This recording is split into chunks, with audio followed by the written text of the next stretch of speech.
Good morning mga idol kabaga. Ito, meron akong asimbolin ditong hamba. Papakita ko po sa inyo kung paano ako mag-asimbol.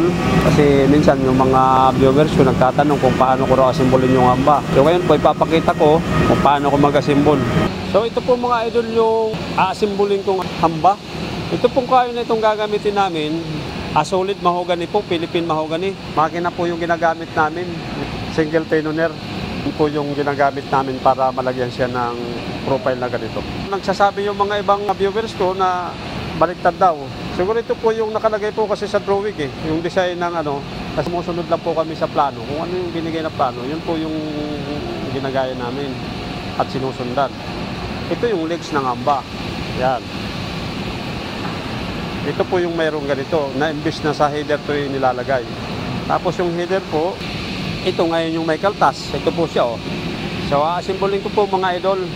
Yung pamamaraan namin dito ng pag-asimbol, mayroon po kami ditong ginagamit na gun tacker. Ayan po oh. Tapos yung drill na de baterya oh. Kasi para doon sa pang-pilot tool, para doon sa screw. Ito po yung ginagamit namin dahil screw yung ginagamit namin na pang-connect, tamba. Ito po, meron kami ditong pneumatic na impact drill. Tapos ito po, para dun sa adhesive na ginagamit natin, ito po white glue ito, mga idol. So, ayan po yung mga gagamitin ko. Mayroon akong pait, tapos may martilyo. Ayan, kompleto po yan. So, ayan po mga idol, asimbolin ko po. So, ang una ko pong ginagawa mga idol, naglalagay muna ako ng bracing dito, sa may pinaka-bottom ng hamba. Ayan, ayan, bracing na yan, ayan. Papako ko po yan para pagdating doon sa may bandang dulo sa may header, madali ko na siya may kakabit. Grabe po ang bigat nitong mga hamba nito.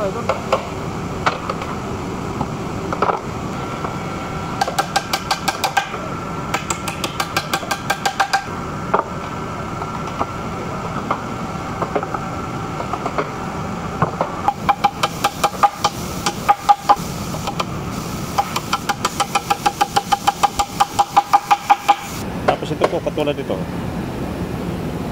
Ito pong malaki oh. Pag pinagdikit mong ganyan, malaki po ito. So babawasan ko itong nasa taas. Yan po, babawasan ko po yan.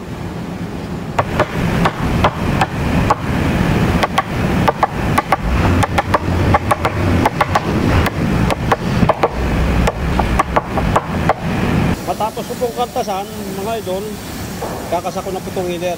Siyempre po, lagyan natin ng white glue.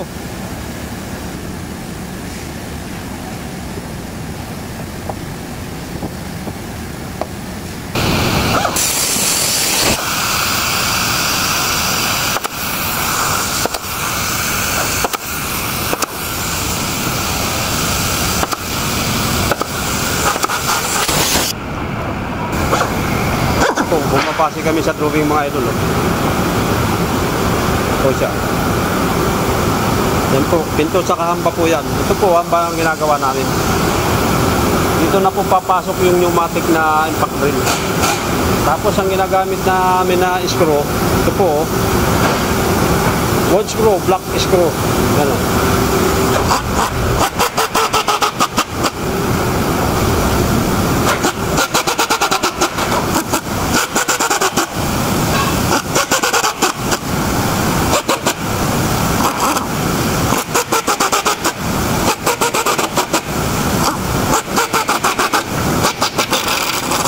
Ito pong panggitna, ito po, ganito po kahaba, o, trace mga idol, o.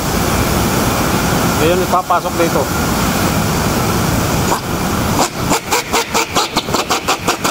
Okay na po mga idol, nagawa ko na po itong hamba. Ayan o, na-plaster ko na, na-screwan ko na siya. Bali siyang na-screw po ang nakano dyan, tapos may kula, kaya matibay yan. Yung kula po, ang ibig sabihin doon po, at isip yung white glue. May kula lang kung tawagin sa amin yan. Tapos pantay na rin dito, o. So, hindi pwedeng katamin ito kasi meron po itong beam na pinaka shadow line yung hamba. So ako po mga idol, kapag nag-asimbol ako ng hamba, ako na lagi naka-eskwala. Ano? Eskwalado po yan. Yun po ang importante kapag nag-asimbol po ako ng ano. Kasi iniiwasan ko po mga idol yung human error o kaya yung pagkakamali na ano, na nagawa mo na tapos mali. mahirap po eh. Tapos tatanggalin, re-repairin. Yun po yung iniiwasan ko parati. Tapos dito po sa kabila, ganun din. Eskwala ko rin. Yan na yun po. Wala to po yan. So okay na po mga idol ito. Na-assemble ko na. Kasi ito, lalagyan po ito ng mga hinge provision saka yung sa lock set provision para po dito sa amba. So maglalagay kami mga idol ng hinge provision dito sa door jamb. Base dito sa drawing na nakalagay. Dito po, may nakalagay dito. Yan po, dalawang set na left hand saka dalawang set din na right hand. Nga pala idol, kami pagka gumagawa ng hinge provision, lalo pag maramihan, gumagawa kami ng jig. Lalo na kapag typical naman yung mga sukat, ng katulad nito, ginawa namin jig.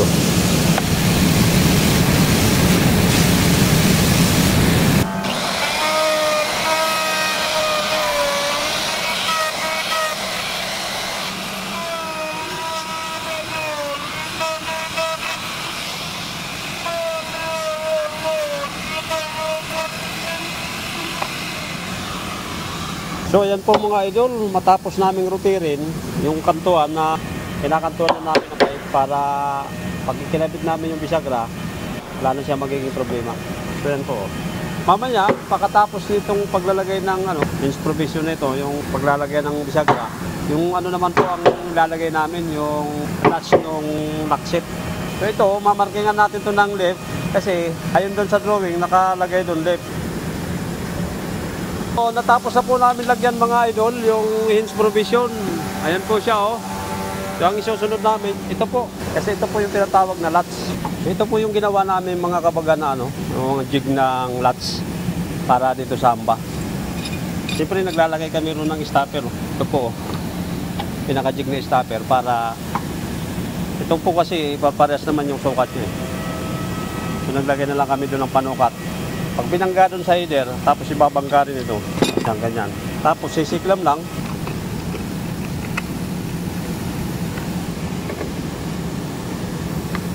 May mga special kami mga idol kasi para makuha yung mga ganito kasi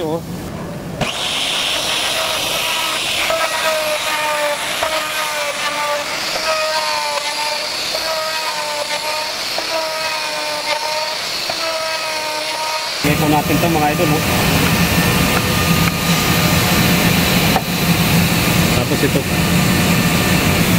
okay na po mga idol screw na lang yan dito okay na po so yan, may screw na lang yan dyan basta na